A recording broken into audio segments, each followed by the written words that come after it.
La luz del atardecer entraba por la ventana lateral de la casa de la tía Margarita, dibujando sombras alargadas sobre el piso de mosaico antiguo. El olor a mole poblano se mezclaba con el de las flores de cempasúchil que adornaban la mesa, y el murmullo de las conversaciones familiares llenaba cada rincón de esa casa colonial en el centro de Puebla. Era un día como cualquier otro, o al menos eso intentaban fingir todos los presentes. Pero había algo en el aire, una tensión que se mascaba como el polvo antes de la tormenta, algo que hacía que las risas sonaran más forzadas y los silencios más pesados de lo normal. Cuando él apareció en la entrada, el mundo se detuvo. No hubo trompetas ni anuncios dramáticos, solo el crujir de la puerta de madera vieja y el súbito silencio que cayó sobre la reunión familiar como un golpe seco.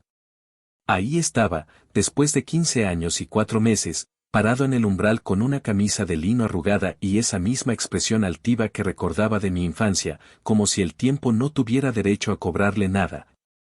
Como si la ausencia fuera solo un detalle menor en la historia que él mismo había escrito.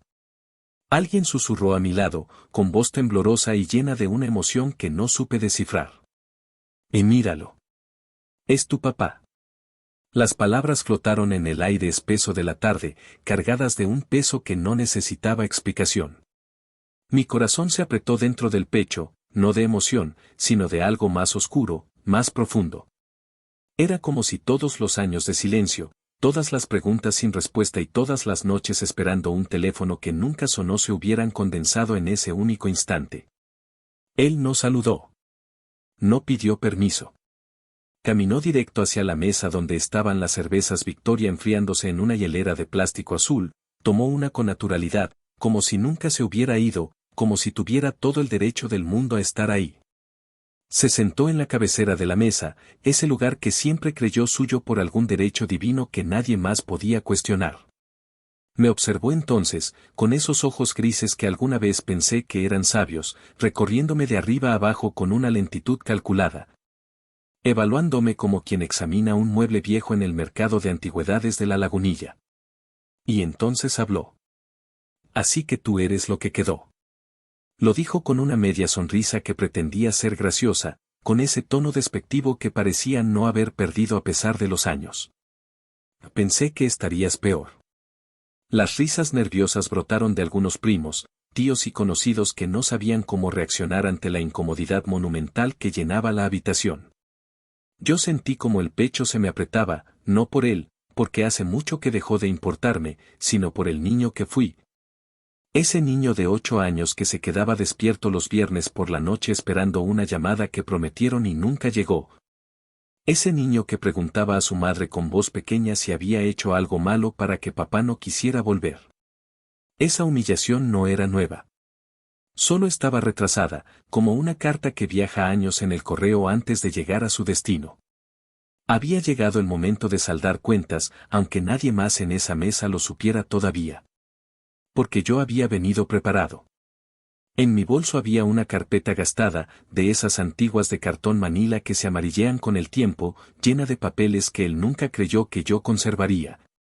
Documentos que contaban una historia muy diferente a la que él estaba a punto de narrar ante todos los presentes.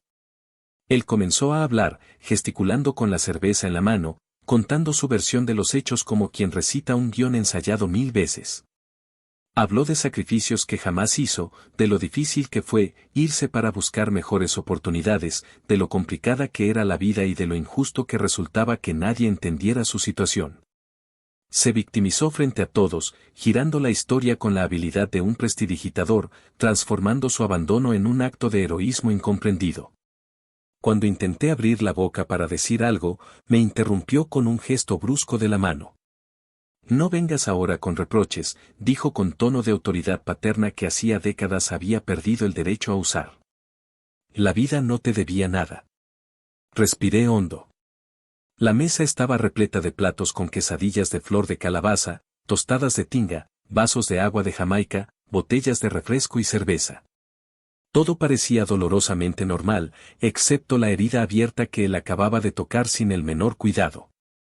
Nadie lo contradijo. Nadie nunca lo hacía. Era más fácil asentir, sonreír incómodamente y dejar que el tiempo pasara, esperando que la incomodidad se disolviera como el azúcar en el café de olla que servía la tía Margarita en tazas de barro pintado. Pero yo no había venido a asentir. Saqué del bolso la carpeta y la dejé frente a él, sobre el mantel de plástico estampado con flores rojas. El ruido del cartón contra la mesa fue más fuerte de lo esperado en medio del silencio que se había instalado nuevamente. Dentro había recibos de pagos que mi madre hizo sola, cartas que él envió y nunca abrió porque llegaron sin un solo peso adentro, solo promesas escritas con letra apresurada. Reportes médicos antiguos de cuando yo tuve neumonía a los 9 años y él no apareció ni para preguntar cómo estaba, y sobre todo, un documento que pensó que se había perdido en el tiempo. La constancia de abandono legal que mi madre tuvo que tramitar para poder inscribirme en la escuela sin su firma. No regresaste, dije con una calma que me sorprendió incluso a mí. Mi voz sonaba firme, clara, sin el temblor que sentía en las manos. Huiste. Su expresión cambió en un instante. La sonrisa prepotente se deslizó de su rostro como cera derretida. Por primera vez en toda la tarde, bajó la mirada. La humillación había cambiado de lado de la mesa. No grité. No lo insulté. No hice ningún escándalo. Solo le devolví, frente a todos los familiares que lo habían recibido con sonrisas incómodas, el peso exacto de su ausencia, documentado, fechado. Firmado por autoridades que certificaban lo que todos sabíamos pero nadie se atrevía a decir. Ese día entendí algo fundamental. No todas las heridas se cierran con perdón. Algunas se cierran con verdad. Y él, el hombre que había desaparecido cuando más lo necesité, el hombre que regresó esperando que el tiempo hubiera borrado sus decisiones, finalmente se quedó sin palabras. Pero esta historia no comienza ahí, en ese momento de justicia silenciosa. Esta historia comienza mucho antes, en una noche de octubre cuando yo tenía apenas 8 años y el mundo tal como lo conocía se rompió en pedazos. Era una noche fresca en Ciudad de México, de esas en que el olor a tierra mojada se mezcla con el de las tortillas recién hechas en el comal de Doña Chela, la vecina del 2. Yo estaba sentado en el sillón desgastado de la sala, viendo caricaturas en el televisor viejo que a veces perdía la señal y había que golpearle un costado para que volviera a funcionar. Mi madre estaba en la cocina preparando la cena, picando jitomates para una salsa mientras tarareaba una canción de José José que sonaba en el radio. Todo era tan normal, tan rutinario, tan perfectamente predecible, que jamás imaginé que en cuestión de minutos mi vida cambiaría para siempre. Él llegó tarde, como siempre. Escuché el sonido de las llaves en la puerta, sus pasos pesados en el pasillo, el olor a cigarro y a alcohol barato que lo acompañaba últimamente. Mi madre dejó de tararear. El silencio que siguió fue del tipo que te eriza la piel, ese silencio que hasta un niño puede reconocer como peligroso. No hubo gritos al principio. Solo murmullos que se fueron elevando gradualmente, como agua que empieza a hervir. Yo subí el volumen del televisor, tratando de ahogar las palabras que no quería escuchar pero que de todas formas se filtraban, palabras como, otra mujer, mentiras, no puedo más. Cuando finalmente salió de la cocina, ni siquiera me miró. Pasó junto a mí como si fuera invisible, como si los 8 años que llevaba siendo su hijo no significaran nada en absoluto. Mi madre apareció en la puerta de la cocina con los ojos rojos y brillantes, secándose las manos en el delantal bordado que le había regalado mi abuela. Tu papá tiene que salir, me dijo con una voz que intentaba sonar normal pero que temblaba en los bordes. Va a estar fuera un tiempo. Yo asentí, sin entender realmente, confiando en que un tiempo significaba unos días, tal vez una semana. No sabía que un tiempo significaría 15 años y 4 meses. Los primeros días esperé. Cada vez que sonaba el teléfono corría a contestar, pensando que sería él diciendo que ya venía de regreso, que todo había sido un malentendido. Cada viernes por la noche me quedaba despierto hasta tarde, porque él siempre había dicho que los viernes eran su día favorito, el día en que la semana terminaba y podías descansar. Pensé que si algún día iba a llamar, sería un viernes. Pero los viernes pasaban y el teléfono permanecía mudo, colgado en la pared de la cocina, negro y silencioso como un testigo indiferente de mi espera inútil. Mi madre nunca habló mal de él. Esa era su forma de amor, o tal vez su forma de dolor. Cuando yo preguntaba, ella desviaba la conversación con una sonrisa cansada. Come tus frijoles, mijo, decía. Y ya es tarde, a dormir. Mañana tienes escuela. Aprendí a no preguntar, a guardar mis dudas en un lugar profundo del pecho donde dolían en silencio. Aprendí a ser fuerte de esa manera tan mexicana, tragándote el dolor y siguiendo adelante porque la vida no te da otra opción. Porque hay que ir a la escuela y hacer la tarea y ayudar con los mandados y fingir que todo está bien aunque por dentro algo esté roto. La escuela se convirtió en mi refugio y mi tortura al mismo tiempo. Era bueno en matemáticas, me gustaba leer, y los maestros decían que tenía potencial. Pero cada vez que había un evento en el que se suponía que los padres debían asistir, cada vez que hacían un dibujo del Día del Padre o una manualidad para regalar, yo sentía ese hueco en el estómago que te recuerda que algo te falta. Mis compañeros hablaban de ir al estadio con sus papás, de arreglar bicicletas juntos los domingos, de viajes a Veracruz o a Acapulco en vacaciones. Yo escuchaba en silencio y luego me iba a la biblioteca a leer libros sobre lugares lejanos donde imaginaba que nadie tenía padres ausentes. Mi madre trabajaba limpiando casas. Salía antes del amanecer y regresaba cuando el sol ya se había puesto, con las manos agrietadas de tanto cloro y detergente. Ganaba lo suficiente para que comiéramos, para que tuviéramos un techo y para que yo pudiera seguir en la escuela, pero no sobraba nada. Aprendí a usar la misma ropa hasta que ya no me quedaba, a comer frijoles refritos con tortillas 3 veces al día sin quejarme, a no pedir juguetes en Navidad porque sabía que no había dinero para eso. Cuando veía a mi madre contar monedas sobre la mesa de la cocina bajo la luz amarillenta del foco desnudo, dividiendo lo poco que había entre la renta, la comida y mis útiles escolares.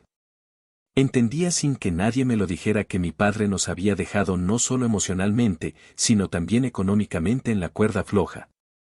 Los años pasaron con esa lentitud cruel de la infancia cuando estás esperando algo que nunca llega. A los 10 años dejé de preguntar por él. A los 12 dejé de esperarlo. A los 14 dejé de extrañarlo. O al menos eso me decía a mí mismo. Porque la verdad es que la ausencia de un padre no es algo que se supera, es algo que se aprende a cargar, como una mochila que nunca puedes quitarte pero que con el tiempo te acostumbras a su peso. Te vuelves más fuerte, sí, pero también más duro. Desarrollas una coraza que protege pero que también aísla.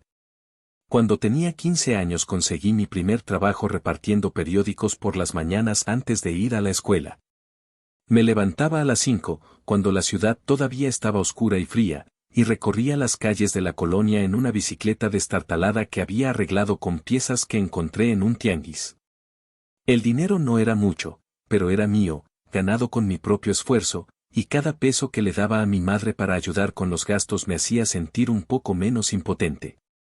Le decía que era el hombre de la casa ahora, y ella me abrazaba con esa mezcla de orgullo y tristeza que solo las madres saben expresar, sabiendo que yo estaba creciendo demasiado rápido, cargando responsabilidades que no me correspondían a esa edad. La preparatoria llegó con nuevos desafíos.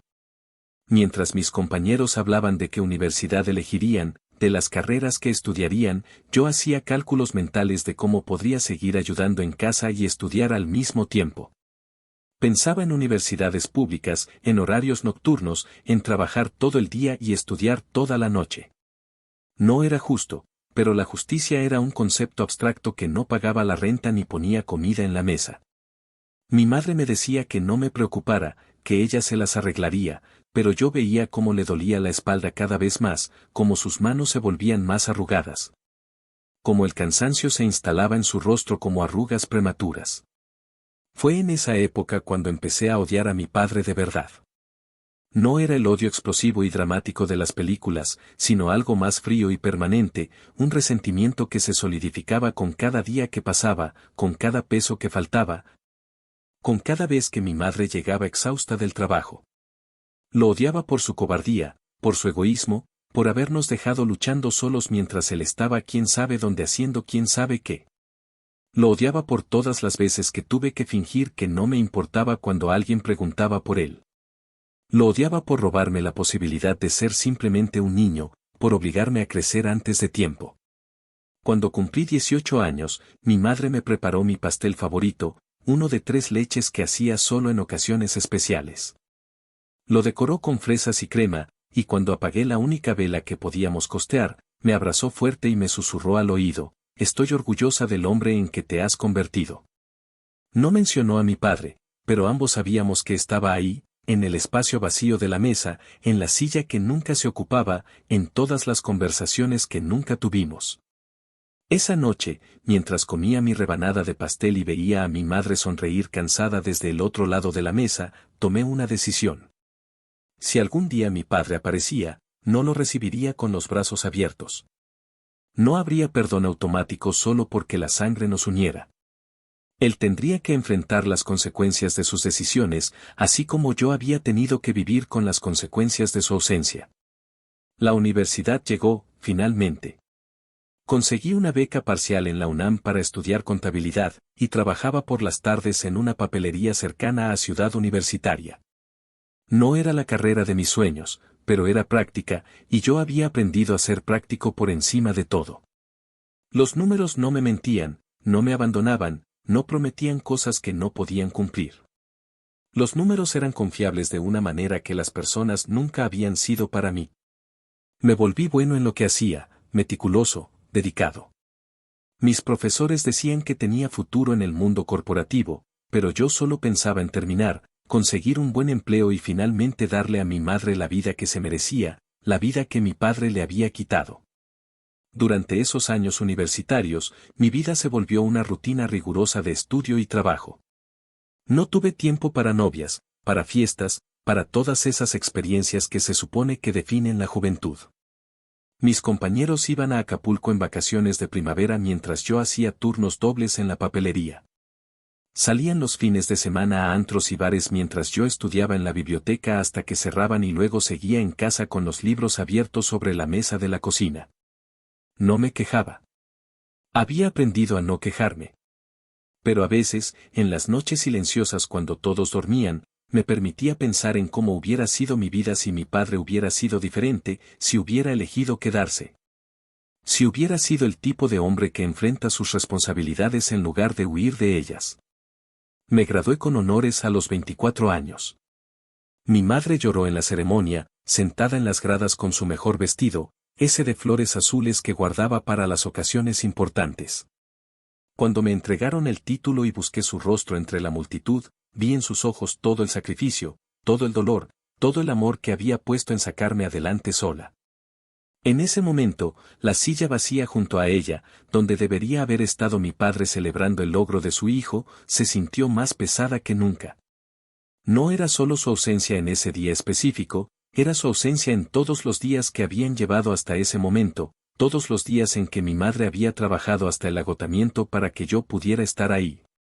Parado con mi toga y birrete, sosteniendo un título que llevaba solo su apellido porque el de mi padre ya no significaba nada para mí. Conseguí trabajo rápido en una firma de contabilidad mediana en la colonia Roma.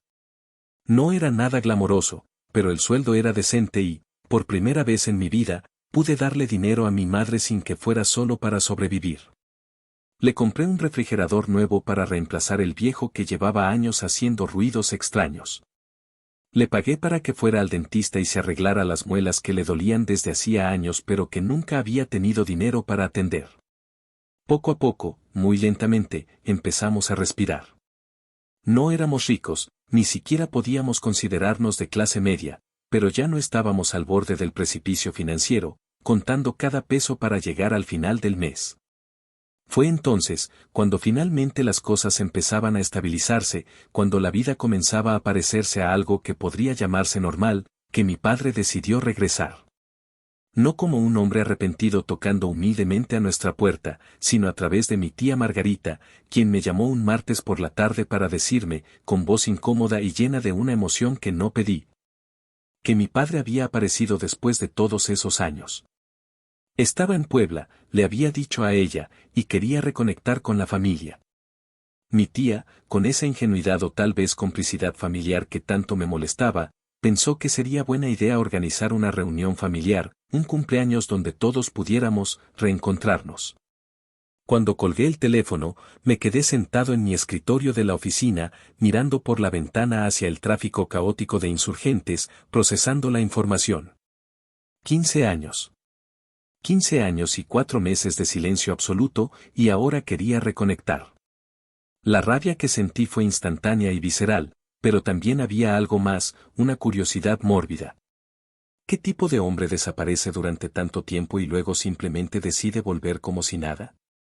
¿Qué esperaba encontrar? ¿Perdón? ¿Una familia que lo recibiera con los brazos abiertos? La audacia era casi admirable en su absoluta falta de vergüenza. Le conté a mi madre esa noche. Estábamos cenando pozole que ella había preparado, uno de sus platillos reconfortantes para los días difíciles, aunque ese día no había sido particularmente difícil hasta ese momento. Cuando mencioné que mi padre estaba de vuelta, vi cómo su cuchara se detenía a medio camino hacia su boca, cómo sus ojos se empañaban con lágrimas que intentó parpadear rápidamente. No dijo nada por un largo momento. Luego, con voz cuidadosamente neutral, preguntó si yo quería verlo. Había tanto peso en esa pregunta, tanto dolor no dicho. Le dije que no lo sabía, lo cual era una mentira. Sabía exactamente lo que quería, pero no era algo que pudiera decirle a mi madre. Quería verlo sufrir como él nos había hecho sufrir. Quería que enfrentara lo que había hecho. Quería justicia. En los días previos a la reunión familiar, mi mente no dejaba de trabajar. Pensaba en qué le diría, cómo reaccionaría, qué esperaba lograr. Pero más que eso, empecé a buscar. Fui a la casa donde habíamos vivido cuando él todavía estaba, ahora ocupada por otra familia, y rescaté de la casa de mi abuela materna algunas cajas con documentos viejos que habíamos guardado. Encontré cartas que él había enviado en los primeros meses después de irse, cartas llenas de promesas vacías escritas con letra descuidada. Encontré los recibos de pagos que mi madre había hecho sola, cada uno un testimonio de su lucha solitaria. Encontré mi boleta de calificaciones del 4º grado donde mi maestra había escrito una nota preguntando por qué mi padre no había asistido a ninguna junta escolar ese año. Y encontré el documento más importante de todos. En una carpeta vieja de cartón manila, amarillenta por los años, estaba la constancia de abandono de hogar que mi madre había tramitado cuando yo tenía 10 años. La había necesitado para poder inscribirme en la escuela sin la firma de mi padre, para poder tomar decisiones legales sobre mi educación y mi salud sin su consentimiento. Era un documento frío, burocrático, lleno de lenguaje legal, pero cada palabra era un testimonio irrefutable de lo que él había hecho. No eran mis emociones, no era mi versión de la historia, era un documento oficial que certificaba su abandono. Era prueba, evidencia, verdad documentada. Organicé todo cuidadosamente en la carpeta. No sabía exactamente cuándo lo usaría o cómo, pero sabía que lo necesitaba. Durante años había cargado el peso de su ausencia como algo intangible, como un dolor que no podía demostrar porque era emocional, interno. Pero ahora tenía pruebas físicas, papel que podía tocar, fechas que podía leer, firmas oficiales que validaban lo que había vivido. Era como si todo el dolor de esos años pudiera finalmente materializarse en algo que no podía ser negado o minimizado. El día de la reunión familiar llegó con un cielo despejado y engañosamente hermoso. Era sábado, y Puebla estaba en ese punto perfecto entre el calor del día y el fresco de la noche.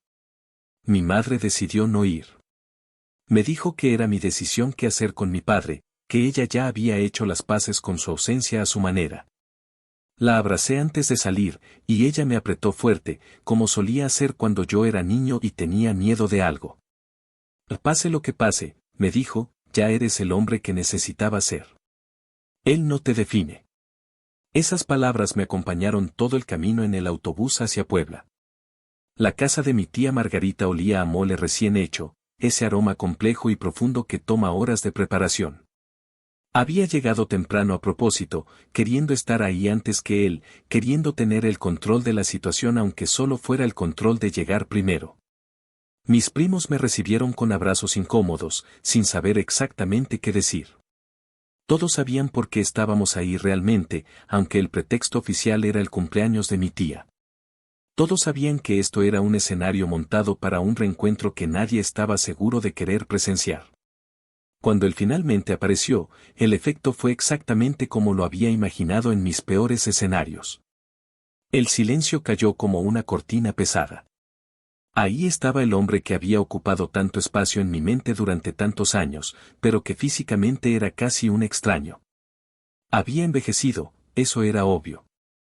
Su cabello, que recordaba oscuro, ahora era gris en las sienes. Tenía arrugas alrededor de los ojos que no recordaba. Pero lo que no había cambiado era esa expresión, esa forma de pararse como si fuera dueño de cualquier espacio que ocupara, como si su mera presencia fuera un regalo para todos los demás. No me saludó. No hubo abrazo, no hubo mano extendida, no hubo ni siquiera un reconocimiento verbal de que yo era su hijo. Caminó hacia donde estaban las bebidas con una familiaridad que no se había ganado, tomó una cerveza Victoria, la abrió con el destapador que estaba amarrado con un cordón a la hielera, y se sentó en la cabecera de la mesa. La cabecera. Como si todavía tuviera derecho a ese lugar simbólico de autoridad en una familia que había abandonado. Fue entonces cuando me miró realmente por primera vez. Sus ojos me recorrieron de arriba a abajo, lentamente, como quien evalúa un objeto en un mercado de pulgas. Y luego vino, esa frase que definiría todo lo que seguiría. Así que tú eres lo que quedó. Lo dijo casualmente, como quien comenta sobre el clima. Pensé que estarías peor. Hubo risas nerviosas de algunos familiares que no sabían cómo procesar la tensión monumental que llenaba la habitación. Mi tía Margarita intentó cambiar el tema rápidamente, ofreciendo comida, preguntando quién quería más agua de Jamaica. Pero yo sentí como algo dentro de mí se endurecía hasta volverse acero. Esa humillación, ese desprecio casual, ese comentario que pretendía ser gracioso pero que estaba diseñado para ponerme en mi lugar, para recordarme que él era el padre y yo el hijo, que él tenía el poder y yo no. Todo eso no era nuevo. Era exactamente el tipo de comentario que un hombre como él haría. Un hombre que había huido de sus responsabilidades pero que aún necesitaba sentirse superior, sentirse importante, sentirse como si sus decisiones hubieran estado justificadas de alguna manera. Pero lo que él no sabía, lo que nadie en esa mesa sabía todavía, era que yo había venido preparado para este momento. Él comenzó a hablar entonces, dirigiéndose a toda la mesa, contando su historia. ¿Y qué historia era? Habló de cómo la vida lo había obligado a irse, de cómo había tenido que buscar oportunidades en otros lugares porque aquí no había nada para él. Habló de trabajos que supuestamente había tenido, de dificultades que supuestamente había enfrentado. De cuánto había pensado en nosotros todo este tiempo pero que las circunstancias simplemente no le habían permitido volver antes. Se pintó a sí mismo como una víctima de la economía, del destino, de una esposa que no lo comprendía y de un hijo que era demasiado joven para entender las complejidades de la vida adulta. La narrativa que tejió era impresionante en su audacia. Según su versión, él había hecho sacrificios enormes, había trabajado duro en lugares lejanos, había enviado dinero siempre que podía. Solo que los envíos se perdían o nunca llegaban o mi madre nunca le había avisado que los recibía. Había querido llamar, pero los números cambiaban, y cuando finalmente consiguió el número correcto, ya había pasado tanto tiempo que no sabía qué decir. Era una telaraña de mentiras tan elaborada que casi podría haber sido convincente si yo no hubiera vivido la realidad, si no hubiera visto a mi madre llorar en silencio mientras contaba monedas. Si no hubiera sentido el vacío de su ausencia cada día de mi vida durante 15 años. Mis tíos y primos escuchaban en silencio. Algunos asentían comprensivamente. Mi tía Margarita hasta puso su mano sobre la de él en un gesto de consuelo. Era increíble, realmente increíble, cómo podía manipular la situación, cómo podía transformar su cobardía en heroísmo, su abandono en sacrificio. Me preguntaba si realmente se creía sus propias mentiras o si esto era una actuación calculada. No estaba seguro de cuál opción era peor. Cuando mencionó mi nombre finalmente, lo hizo con un tono de decepción apenas velada. Dijo que había esperado que yo hubiera entendido, que a mi edad ya debería ser capaz de ver el panorama completo, de comprender que a veces los hombres tienen que tomar decisiones difíciles. Dijo que era una lástima que yo no hubiera intentado buscarlo, que tal vez si hubiera hecho un esfuerzo, las cosas habrían sido diferentes. De alguna manera, en su narrativa retorcida, ahora resultaba que su ausencia era parcialmente mi culpa, culpa de un niño de 8 años que no había hecho lo suficiente para mantener a su padre en su vida. Cuando intenté hablar, cuando abrí la boca para responder, él levantó la mano en un gesto de silencio, como solía hacer cuando yo era pequeño y quería decir algo que él consideraba interrupciones. No vengas ahora con reproches, dijo con tono paternalista que me hizo apretar los dientes. La vida no te debía nada. Tuviste que crecer rápido, es cierto, pero eso te hizo más fuerte. Deberías agradecerlo en lugar de guardar rencor. La implicación era clara, no solo no había hecho nada malo, sino que en realidad me había hecho un favor al desaparecer, me había dado la oportunidad de madurar, de hacerme hombre sin su ayuda. Respiré hondo. La mesa frente a mí estaba llena de comida que de repente parecía incomestible. Quesadillas de flor de calabaza que mi tía había preparado con tanto cuidado, tostadas de tinga poblana, un mole que había tomado horas hacer, pan dulce de la panadería local. Agua de Jamaica en una jarra de vidrio con flores pintadas.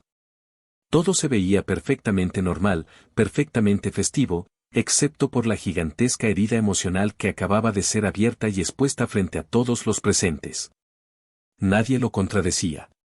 Nadie nunca lo hacía, porque confrontar requiere valentía, y era más fácil asentir, sonreír incómodamente y pretender que todo estaba bien. Pero yo no había venido a asentir. No había venido a perdonar. No había venido a darle la satisfacción de salirse con la suya una vez más. Había venido porque sabía que este momento llegaría, porque había pasado años preparándome mentalmente para esta confrontación, y porque tenía en mi bolso algo que él nunca esperó que existiera, la verdad. Documentada y certificada. Saqué la carpeta lentamente. El cartón manila estaba gastado, manchado en las esquinas, amarillento por los años guardado en cajas húmedas. La dejé sobre la mesa frente a él, entre los platos de comida y las botellas de cerveza. El sonido que hizo al tocar el mantel fue pequeño pero pareció resonar en el silencio que se había instalado nuevamente en la habitación. Todos los ojos se volvieron hacia esa carpeta gastada, sintiendo instintivamente que algo importante estaba a punto de suceder. No regresaste, dije con una voz que me sorprendió por su calma. Había imaginado este momento 1000 veces, y en mis imaginaciones yo gritaba, lloraba, explotaba con toda la rabia acumulada de años. Pero cuando el momento finalmente llegó, descubrí que la calma era mucho más poderosa que la rabia. Huiste. Las dos palabras flotaron en el aire como sentencias. Simples, directas, irrefutables. Vi cómo su expresión cambiaba. La sonrisa prepotente que había mantenido durante toda su narrativa comenzó a deslizarse de su rostro como hielo derritiéndose bajo el sol. Alcanzó la carpeta con mano vacilante, como si parte de él ya supiera lo que encontraría adentro pero no pudiera evitar mirar. La abrió, y observé cómo sus ojos recorrían los documentos que había organizado cuidadosamente. Primero estaban los recibos. Recibos de renta que mi madre había pagado sola, cada uno fechado meticulosamente, mostrando una progresión de años en los que ella se había encargado de todo. Recibos de la escuela, de útiles escolares, de uniformes, de libros. Cada peso documentado, cada peso que ella había ganado limpiando casas, arrodillada en pisos ajenos, tallando hasta que le dolían las manos, todo para que yo tuviera lo básico. No había envíos de dinero de él porque nunca los hubo. La evidencia era clara, irrefutable, fechada y sellada. Luego estaban las cartas. Las que él había enviado en los primeros meses, llenas de promesas escritas con letra apresurada y descuidada. Pronto les enviaré dinero. Las cosas están difíciles pero van a mejorar. Cuida a tu mamá por mí. Promesas vacías de un hombre que no tenía intención de cumplirlas, palabras fáciles escritas para calmar su conciencia antes de desaparecer completamente. Las cartas se detenían abruptamente después del tercer mes. Después de eso, silencio absoluto durante más de 15 años. Había también reportes médicos. Cuando tuve neumonía a los 9 años y estuve hospitalizado 3 días, mi madre tuvo que firmar sola todos los documentos. Había una nota del médico preguntando por el padre, y la letra de mi madre, temblorosa, explicando que no estaba disponible. Había facturas médicas que ella pagó en abonos durante 6 meses, trabajando turnos extra, sacrificando comidas propias para poder pagar el tratamiento que me salvó la vida. Todo documentado, todo real, todo imposible de negar. Pero el documento más importante estaba hasta el fondo. La constancia de abandono de hogar, emitida por el juzgado familiar cuando yo tenía 10 años. Un documento legal, oficial, con sellos y firmas de autoridades, que certificaba que el padre había abandonado su responsabilidad parental, que no había proporcionado manutención, que no había ejercido sus derechos de visita porque simplemente había desaparecido. Era frío, burocrático, desprovisto de emoción, pero cada palabra era una verdad que no podía ser retorcida o reinterpretada. Era la realidad tal como los registros oficiales la habían documentado. Vi cómo sus manos temblaban ligeramente mientras sostenía ese último documento.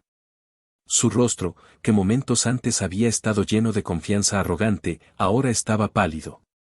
Por primera vez desde que había entrado a esa casa, bajó la mirada. No pudo sostener mis ojos. La humillación que él había intentado infligirme con su comentario sobre ser, lo que quedó, ahora se había invertido completamente. La mesa que había sido su escenario para victimizarse ahora era el lugar de su exposición. Esto es lo que quedó, continué, mi voz todavía calmada pero cargada de años de dolor contenido. Un niño que creció sin padre porque su padre eligió irse. Una madre que trabajó hasta romperse la espalda porque el padre de su hijo decidió que su comodidad era más importante que su familia. Documentos oficiales que certifican abandono porque no fueron opiniones ni interpretaciones, fueron hechos legales. Hice una pausa, dejando que las palabras se asentaran. No huiste de una situación difícil. Huiste de tu responsabilidad. Hay diferencia. El silencio en la habitación era absoluto. Mis tíos, que momentos antes habían asentido comprensivamente a sus mentiras, ahora no sabían dónde mirar. Mi tía Margarita tenía lágrimas en los ojos. Algunos primos miraban sus platos con intensidad exagerada, incómodos de presenciar esta confrontación pero incapaces de irse. Nadie salió en su defensa. Nadie intentó suavizar la situación. Porque ahí, expuesta sobre la mesa entre los platos de mole y las quesadillas, estaba la verdad cruda y documentada, imposible de negar. Mi padre intentó hablar. Abrió la boca, la cerró, la volvió a abrir. Intentó decir algo sobre malentendidos, sobre versiones diferentes de los hechos, pero las palabras murieron antes de formarse completamente. ¿Qué podía decir frente a documentos oficiales? ¿Qué narrativa podía tejer alrededor de reportes médicos fechados y constancias legales selladas? Su arma había sido siempre su habilidad para manipular la historia, para presentarse como el héroe incomprendido, pero yo le había quitado esa arma. Le había traído la verdad, y la verdad no necesita ser elocuente. La verdad simplemente es. Viniste aquí esperando que, dije, no como pregunta sino como afirmación. ¿El perdón? ¿Borrón y cuenta nueva? Que todos actuáramos como si 15 años de ausencia fueran un detalle menor. Me incliné hacia adelante, sosteniéndole la mirada que ahora sí podía mantener porque el poder en esa dinámica había cambiado completamente. No funcionó así. No funciona así. No puedes desaparecer cuando las cosas se ponen difíciles y regresar cuando te conviene esperando que todos te reciban con los brazos abiertos. Él finalmente encontró su voz, aunque era apenas un murmullo comparado con el tono seguro que había usado antes. Las cosas no fueron como las estás pintando. Había circunstancias que tú no entiendes. Era un último intento de control, de mantener algo de su narrativa, pero hasta él sabía que sonaba hueco. Intenté mantenerme en contacto, pero tu madre. Se detuvo, dándose cuenta demasiado tarde de que culpar a mi madre cuando tenía frente a él pruebas de su sacrificio no iba a funcionar. Y mi madre, lo interrumpí, mi voz subiendo ligeramente por primera vez, pagó cada renta sola. Mi madre trabajó en casas ajenas para que yo tuviera comida. Mi madre firmó documentos médicos sola cuando estuve hospitalizado.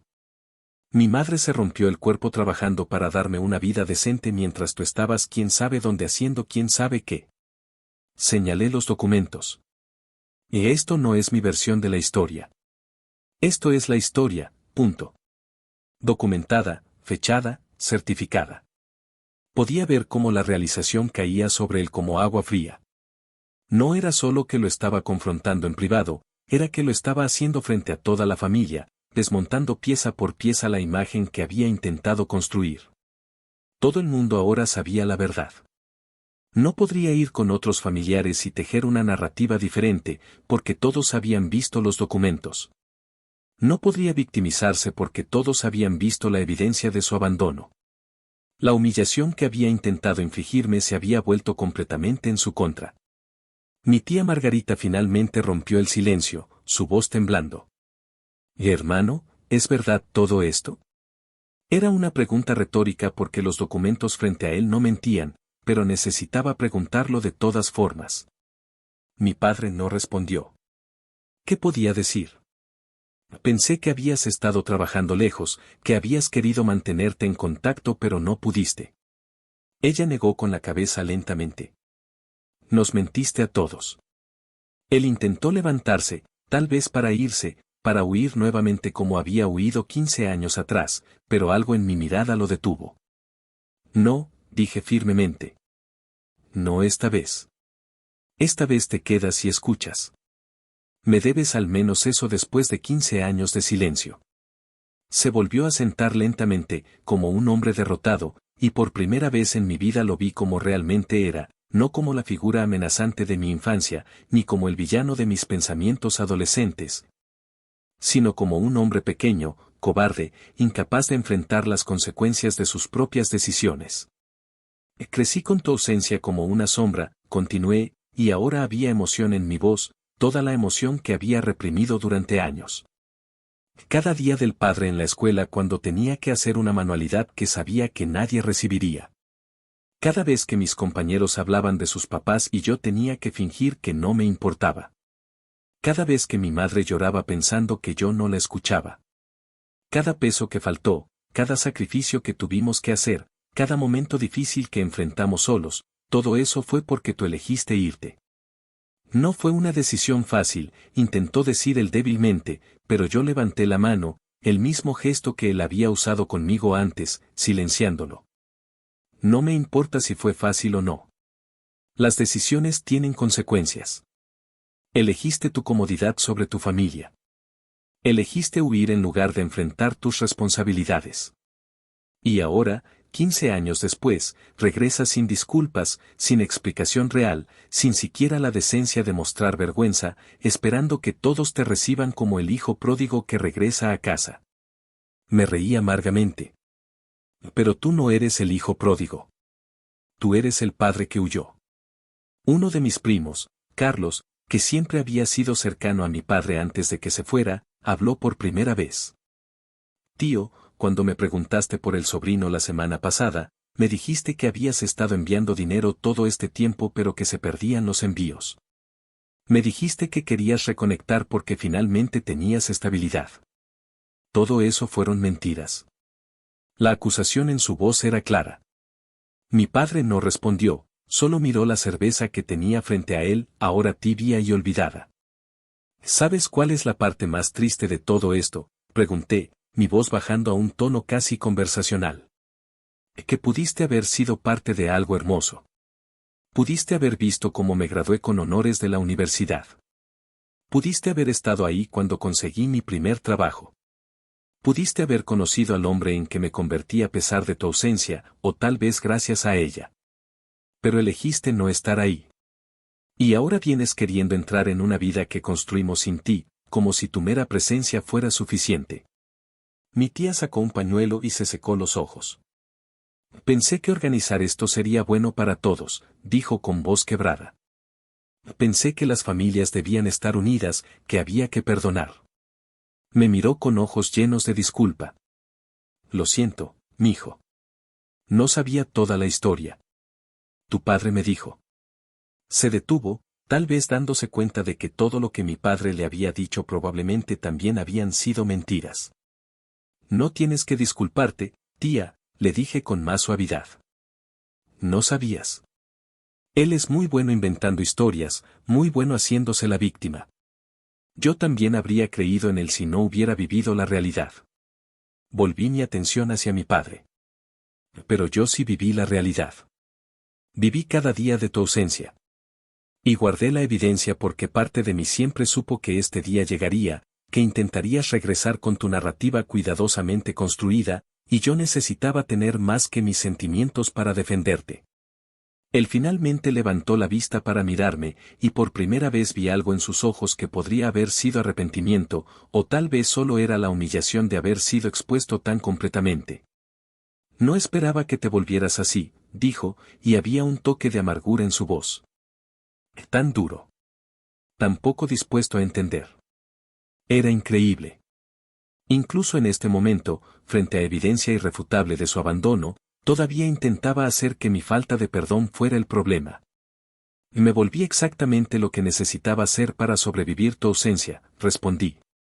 Y me volví fuerte porque no tenía otra opción. Me volví responsable porque alguien tenía que serlo. Me volví el hombre de la casa a los 15 años porque el hombre que debería haber estado ahí eligió no estarlo.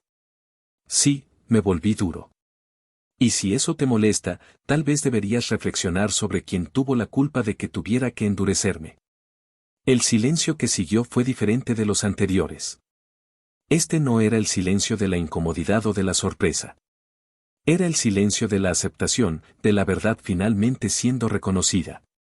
Podía ver en los rostros alrededor de la mesa que todos habían entendido, que el velo que mi padre había intentado tejer sobre su ausencia había sido completamente retirado. Nadie iba a salir en su defensa. Nadie iba a pedirme que fuera más comprensivo. Porque todos habían visto los documentos, y los documentos no mentían. Mi padre recogió la carpeta lentamente, sus manos temblando ligeramente. ¿Qué quieres de mí?, preguntó finalmente, y su voz sonaba derrotada. ¿Qué quieres que diga? ¿Que lo siento? ¿Que me equivoqué? ¿Que fui un mal padre? Había desafío en su tono, como si admitir esas cosas fuera una concesión gigantesca que yo debería agradecer. Bien. Lo siento. Me equivoqué. Fui un mal padre. ¿Eso es lo que querías oír? No, respondí con honestidad brutal. ¿Por qué no lo dices en serio? Lo dices porque te atraparon, porque te expusieron, porque no tienes otra salida. No lo dices porque realmente entiendes lo que hiciste o porque genuinamente te arrepientes. Lo dices porque es lo que crees que quiero oír, y esperas que si lo dices, de alguna manera esto termine y puedas seguir adelante con tu vida. Me incliné hacia atrás en mi silla, sintiéndome extrañamente calmado. Pero la verdad es que no necesito escucharte disculparte. Necesitaba que supieras que no me engañaste. Necesitaba que toda la familia supiera quién eres realmente. Y eso ya lo logré. Entonces, ¿qué?, preguntó mi tía, su voz todavía temblorosa. ¿Qué pasa ahora? Era una buena pregunta. ¿Qué pasa cuando expones la verdad pero la verdad no cambia el pasado? ¿Qué pasa cuando ganas la confrontación pero el tiempo perdido sigue perdido? ¿Qué pasa cuando obtienes justicia pero la justicia no llena el vacío que años de abandono dejaron? Ahora, dije lentamente, pensando en mi madre que había elegido no venir, que había decidido hace años perdonar a su manera o al menos hacer las paces con lo que pasó. Ahora él tiene que vivir sabiendo que todos saben la verdad. No puede reescribir la historia. No puede convencerse a sí mismo de que fue la víctima. Tiene que enfrentar lo que hizo. Miré a mi padre directamente. Y yo tengo que decidir si quiero que sea parte de mi vida de ahora en adelante. Y honestamente, no lo sé todavía. Soy tu padre, dijo él, y había desesperación en su voz ahora. Eso significa algo. La sangre significa algo. Era su último recurso, el último argumento de un hombre que había perdido todos los demás argumentos. Pero incluso ese argumento era débil, y ambos lo sabíamos. La sangre te hace pariente, respondí con una frase que había escuchado una vez y que ahora entendía completamente. Pero la lealtad, el amor, la presencia, eso es lo que te hace familia. Y tú no fuiste familia para mí en 15 años. Fuiste una ausencia, un espacio vacío, una pregunta sin respuesta. Fuiste el padre que elegí no mencionar cuando llenaba formularios en la escuela. Fuiste el nombre que aprendí a no decir en voz alta porque dolía demasiado. Fuiste el fantasma que habitaba nuestra casa sin estar presente. Me levanté de la mesa entonces, sintiendo que había dicho todo lo que necesitaba decir. La carpeta con los documentos seguía frente a él, un recordatorio físico de lo que había hecho, de las consecuencias de sus decisiones. «Puedes quedarte con esos», le dije, señalando los papeles. «Son copias. Tengo los originales guardados de forma segura. Pensé que tal vez quisieras tenerlos, para que puedas revisarlos cuando intentes convencerte a ti mismo nuevamente de que no fuiste tan malo, de que las circunstancias te obligaron, de que hiciste lo mejor que pudiste. Puedes leerlos y recordar la verdad». Caminé hacia la puerta, sintiendo los ojos de todos siguiéndome. Mi tía Margarita me llamó. «¿Te vas así?». Había tristeza en su voz, tal vez esperando algún tipo de reconciliación cinematográfica, algún abrazo emocional que curara 15 años de heridas en un instante. Pero la vida real no funciona así. Las heridas reales toman tiempo para sanar y algunas nunca sanan completamente. Solo aprendes a vivir con ellas. «Y me voy así», confirmé, volteando para mirarla. «Vine porque tenías razón en algo, tía. Necesitaba este momento. Necesitaba mirarlo a los ojos y decirle mi verdad.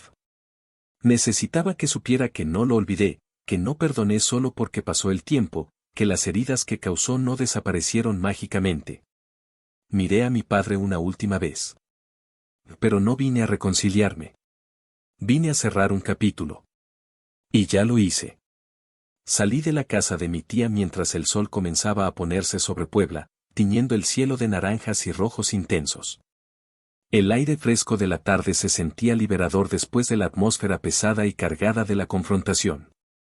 Caminé por las calles coloniales, pasando por la catedral iluminada, por el zócalo donde las familias paseaban comiendo helados y algodones de azúcar, por las calles empedradas que habían visto siglos de historias humanas, de dramas familiares, de reconciliaciones y separaciones. Mi historia no era única.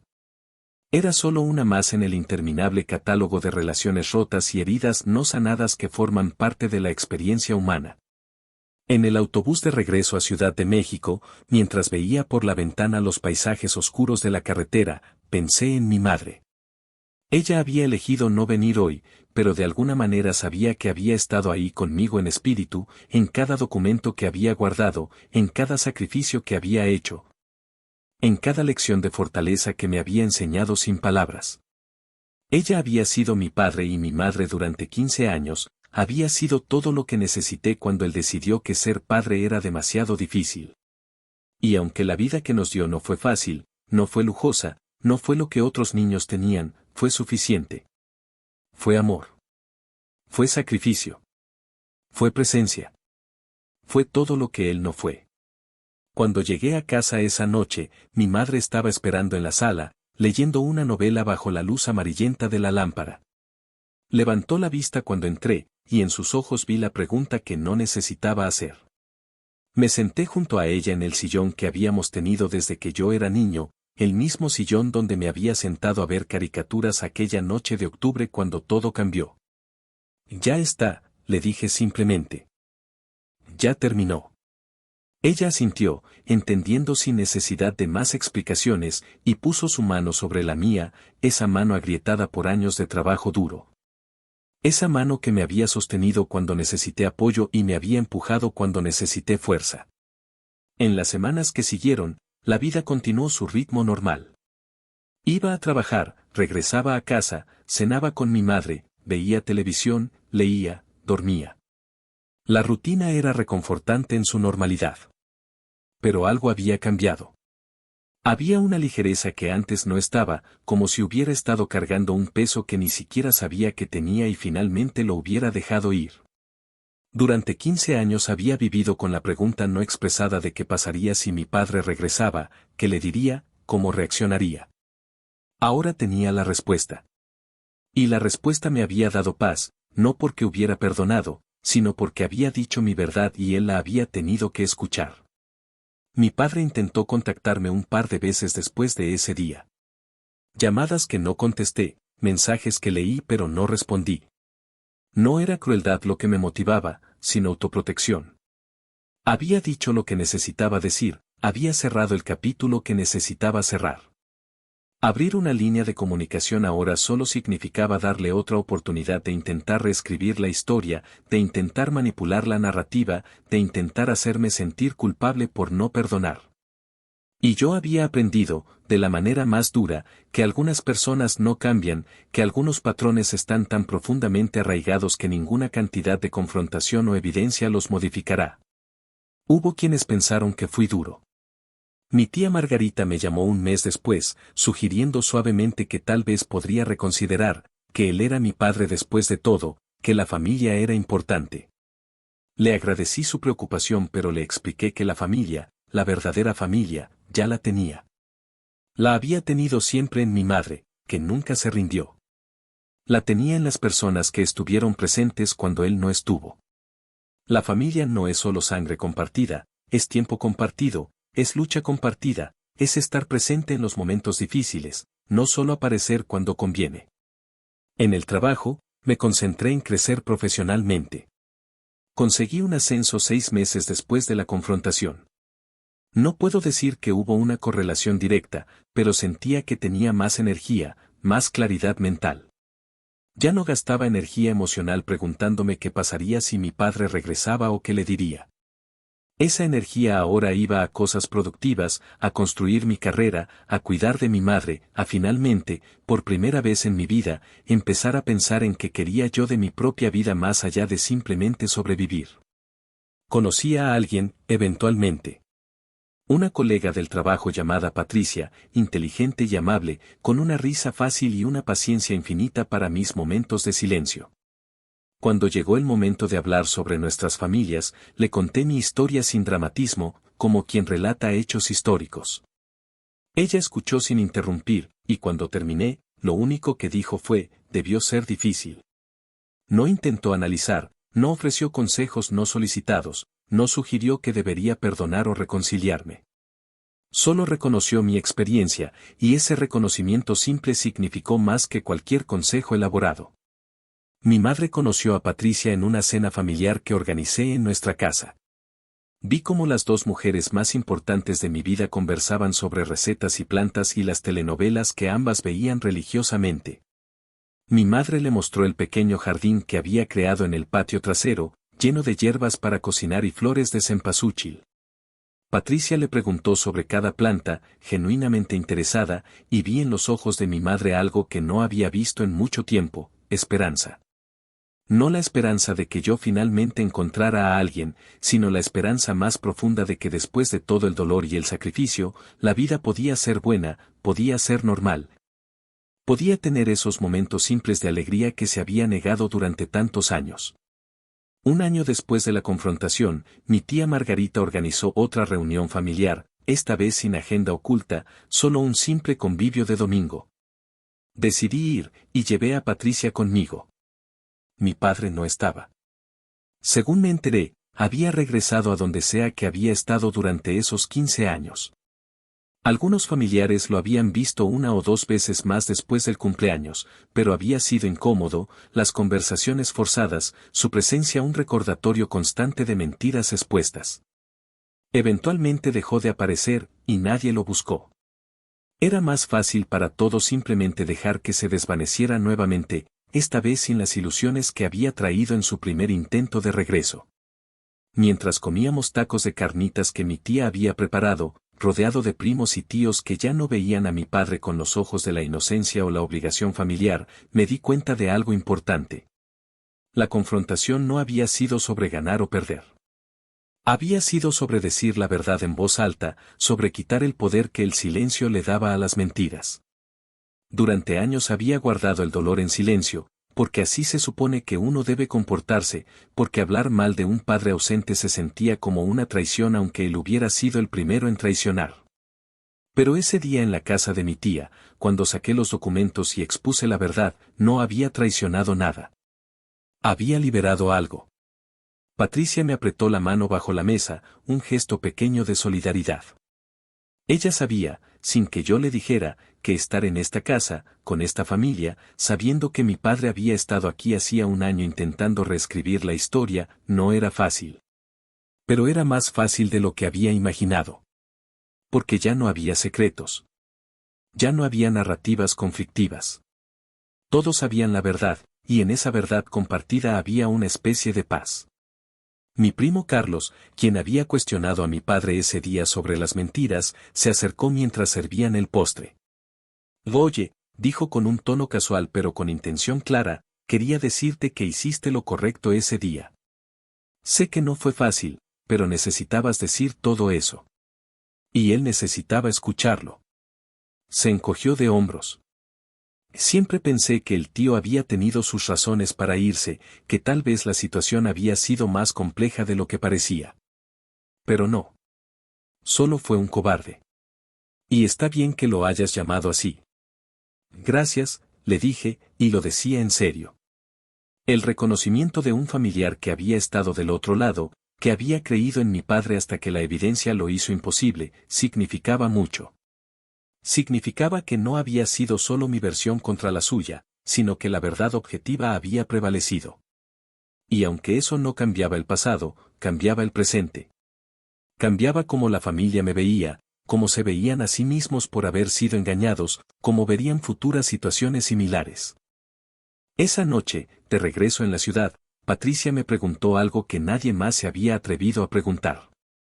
¿Crees que alguna vez podrás perdonarlo? No era un juicio, solo curiosidad genuina.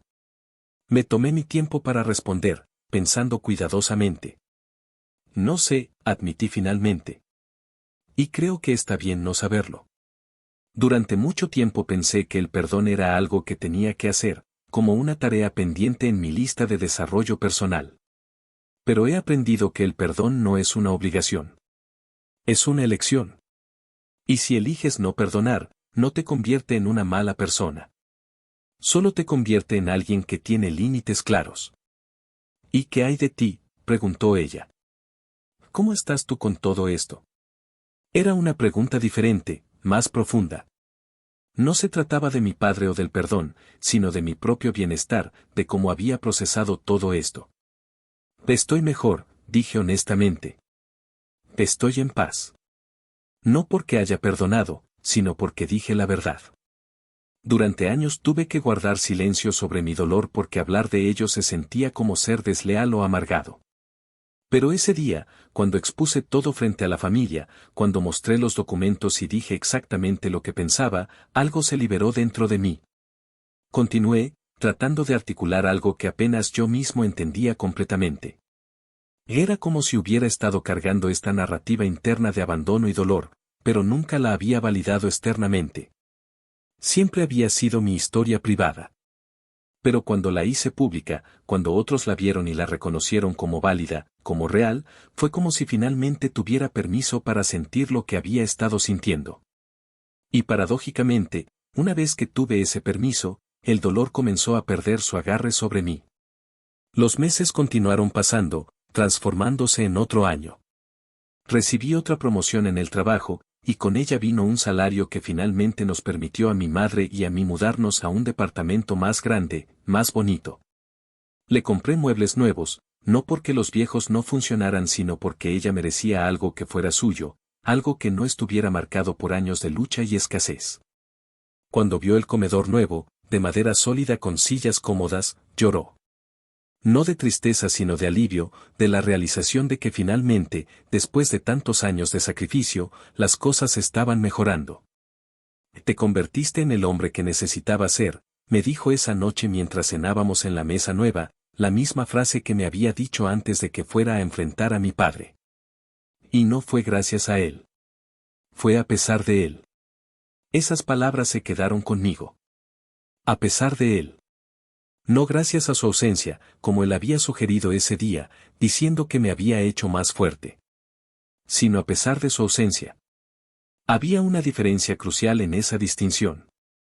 Mi fortaleza no era el resultado de su abandono, era el resultado de mi decisión de no dejar que su abandono me definiera. Patricia y yo nos comprometimos 2 años después de la confrontación. Cuando le propuse matrimonio, En una noche simple en un parque local donde habíamos tenido nuestra primera cita, no pensé en mi padre. No pensé en cómo debería haber estado ahí, en cómo este debería haber sido un momento padre-hijo. Solo pensé en el futuro, en la vida que estaba construyendo, en la familia que estaba creando.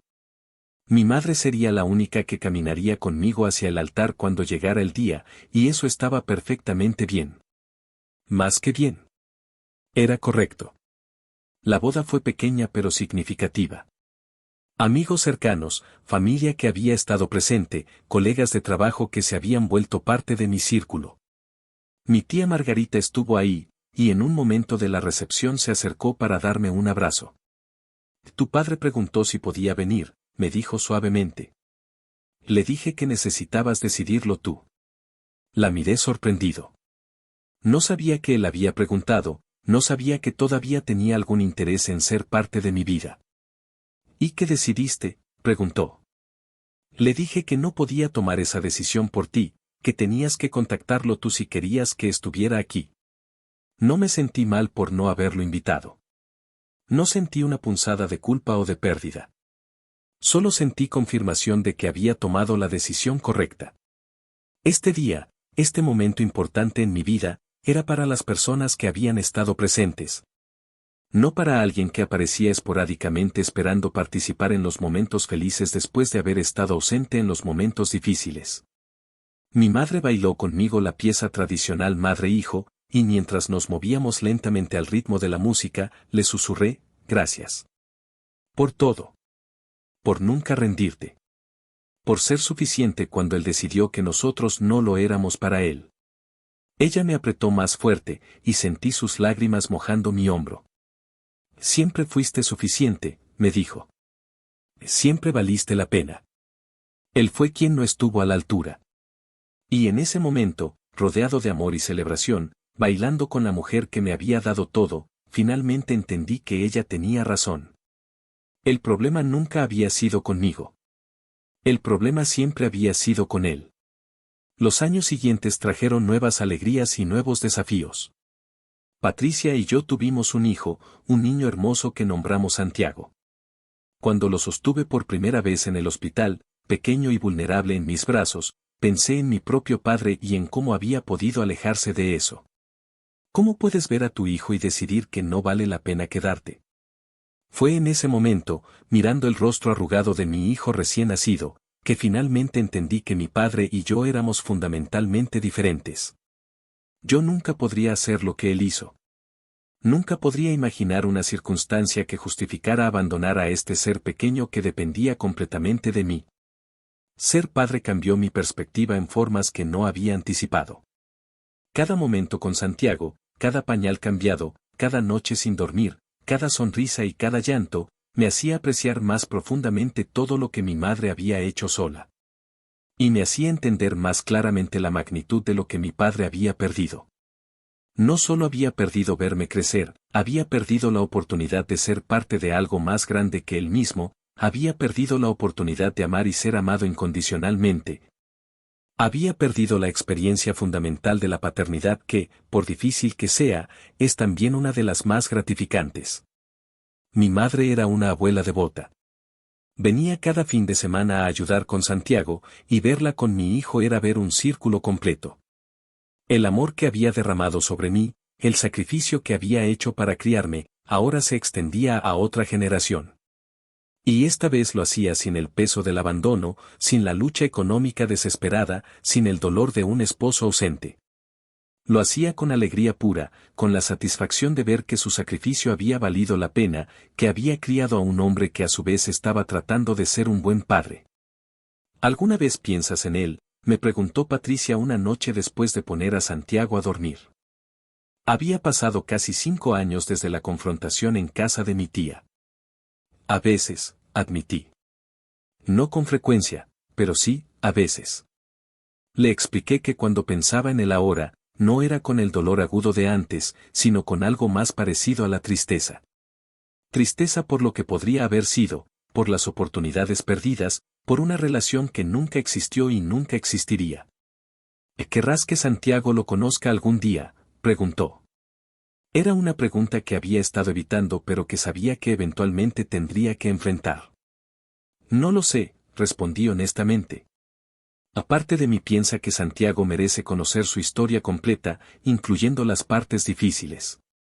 Pero otra parte de mí quiere protegerlo de alguien que podría decepcionarlo de la misma manera que me decepcionó a mí. Hice una pausa. Creo que lo decidiré cuando sea mayor, cuando tenga edad suficiente para entender matices y complejidades. Por ahora, está rodeado de amor, y eso es suficiente. La verdad era que mi padre se había convertido en algo abstracto en mi vida. Ya no era una presencia o una ausencia activa, era más bien un capítulo cerrado en mi historia personal.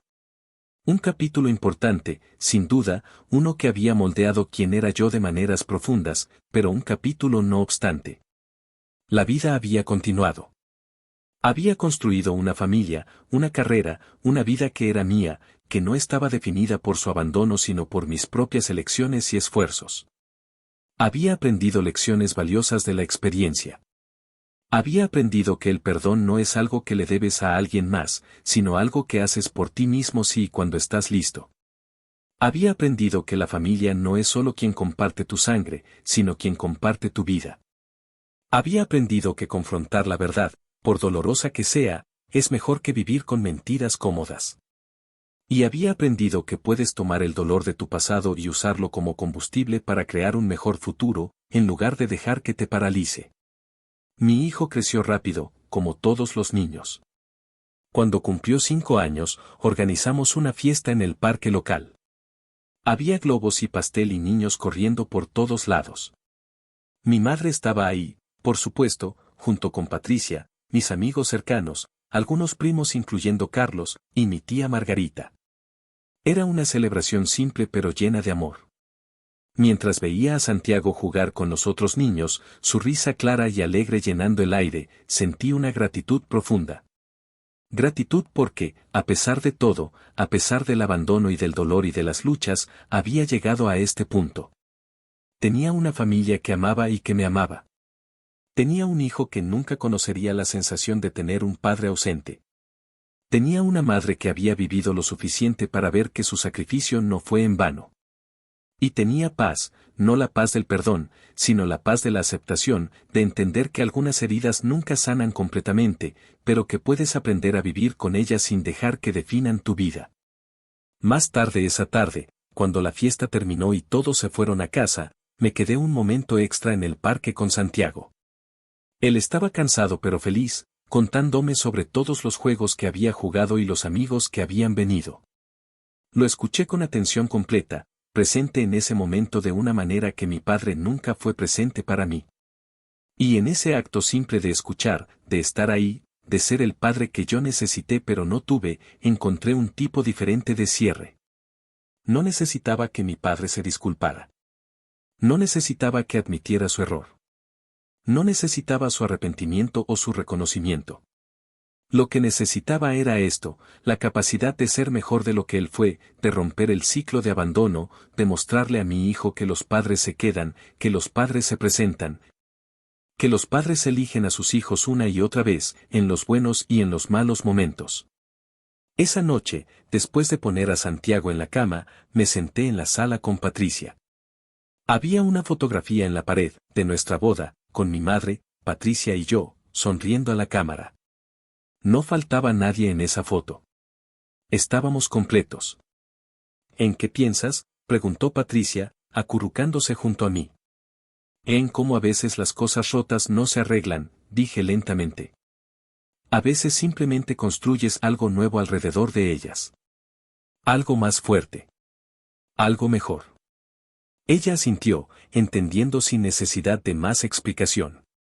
Y así era como había elegido vivir con la historia de mi padre.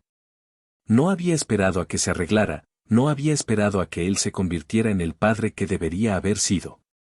En lugar de eso, había construido mi propia definición de familia, de paternidad, de amor. Había tomado las lecciones de su ausencia y las había transformado en lecciones de presencia. Su legado para mí no fue lo que me dio, sino lo que me enseñó a no ser. Los años continuaron su marcha inexorable.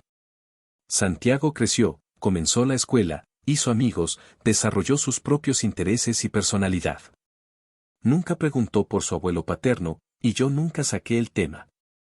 Había otros abuelos en su vida, mis suegros que lo adoraban, y sobre todo mi madre, quien era abuela suficiente para cubrir cualquier vacío. Cuando llegara el día en que preguntara, y sabía que llegaría, tendría una respuesta honesta preparada. Le diría la verdad de una manera apropiada para su edad, sin veneno pero tampoco sin mentiras. Le enseñaría que a veces las personas hacen elecciones que los alejan de aquellos que deberían amar y que esas elecciones tienen consecuencias duraderas. En una ocasión, cuando Santiago tenía 7 años, hizo un dibujo en la escuela para el Día del Padre. Era un dibujo simple de 2 figuras tomadas de la mano, una alta y una pequeña, con un sol brillante arriba y flores abajo. «Eres tú y yo, papá», explicó orgulloso. «Somos un equipo». Mi corazón se apretó, no de dolor sino de alegría pura.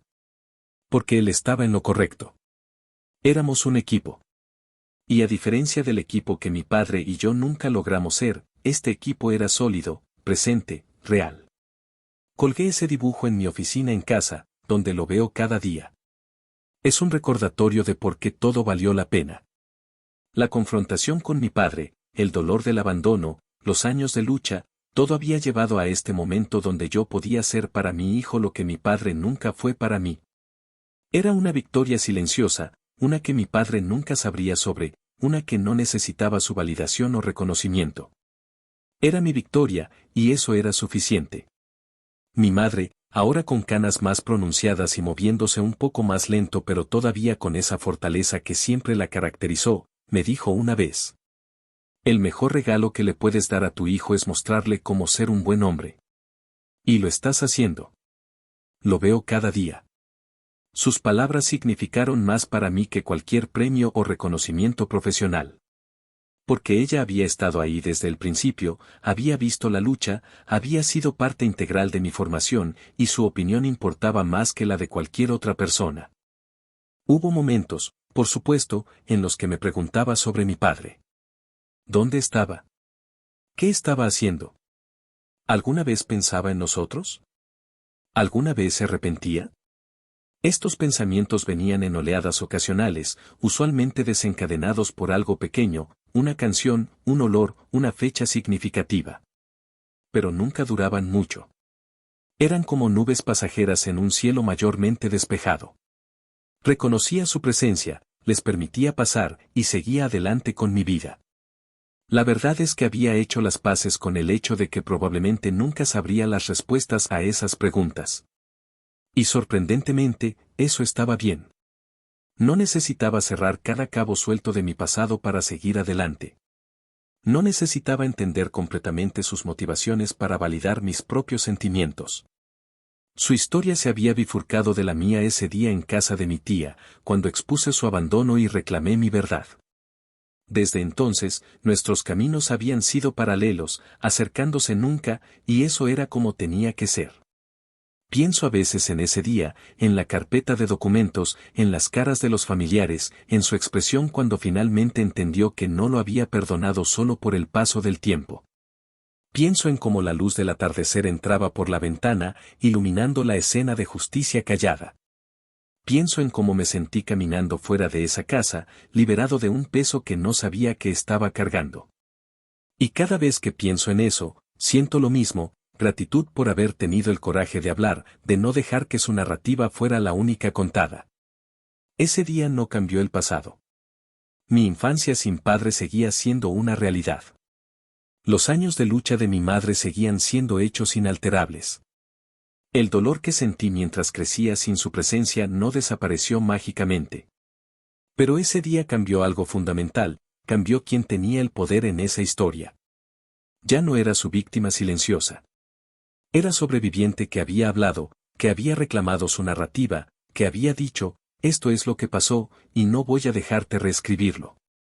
Y en esa reclamación, encontré una forma de paz que el perdón nunca me había dado.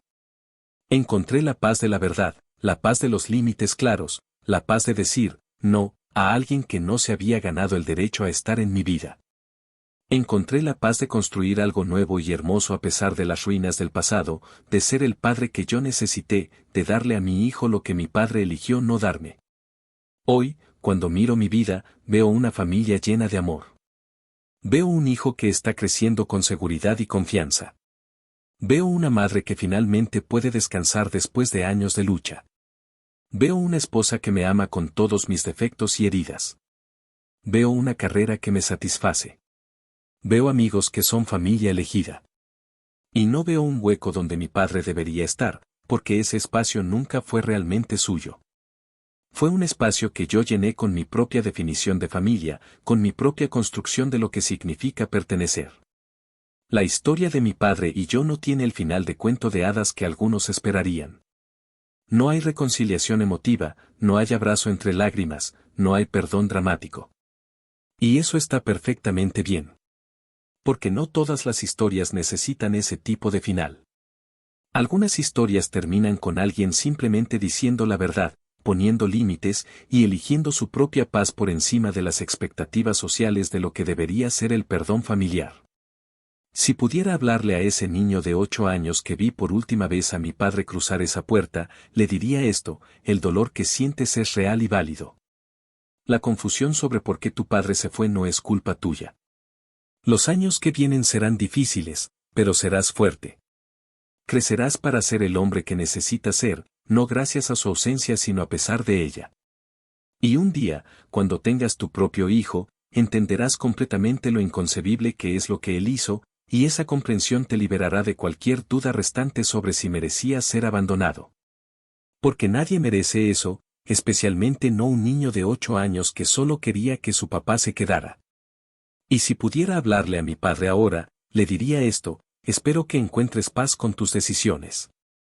Espero que hayas construido una vida que te satisfaga. Pero también espero que entiendas que las consecuencias de abandonar a tu familia no desaparecen solo porque el tiempo pasa. Perdiste la oportunidad de conocer al hombre en que me convertí. Perdiste la oportunidad de conocer a tu nieto. Perdiste la oportunidad de ser parte de algo más grande que tú mismo. Y esas pérdidas son tuyas para cargar, no mías. Yo seguí adelante. Construí una vida hermosa. Y lo hice sin ti. No como un acto de venganza, sino como un acto de supervivencia y, eventualmente, de prosperidad. El sol se está poniendo ahora sobre la ciudad donde vivo, tiñendo el cielo de esos mismos naranjas y rojos que vi aquel día saliendo de casa de mi tía. Santiago está jugando en su habitación, sus risas flotando por el pasillo. Patricia está en la cocina preparando la cena, y el olor a chile y comino llena la casa.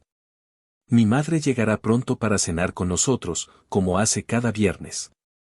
Y yo estoy aquí, en la sala de mi casa, rodeado de fotografías de momentos felices, de una vida bien vivida, de una familia elegida y cultivada con cuidado. Esta es mi historia. No es una historia de perdón, sino una historia de supervivencia. No es una historia de reconciliación, sino una historia de reconstrucción. No es una historia sobre mi padre, aunque él juega un papel central por su ausencia. Es una historia sobre mí, sobre mi madre, sobre las elecciones que hacemos cuando otros nos fallan, sobre cómo construimos familia donde otros la destruyeron. Y si hay una lección en todo esto, es esta: no todas las heridas se cierran con perdón. Algunas se cierran con verdad, con límites, con la decisión de construir algo mejor con las piezas rotas que te dejaron. Algunas se cierran cuando dejas de esperar que quien te hirió te sane, y en su lugar, te sanas a ti mismo.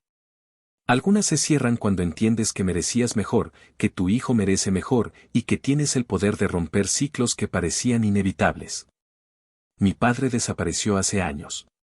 Volvió brevemente, esperando humillarme, esperando que yo perdonara sin cuestionamientos, esperando reescribir su cobardía como sacrificio.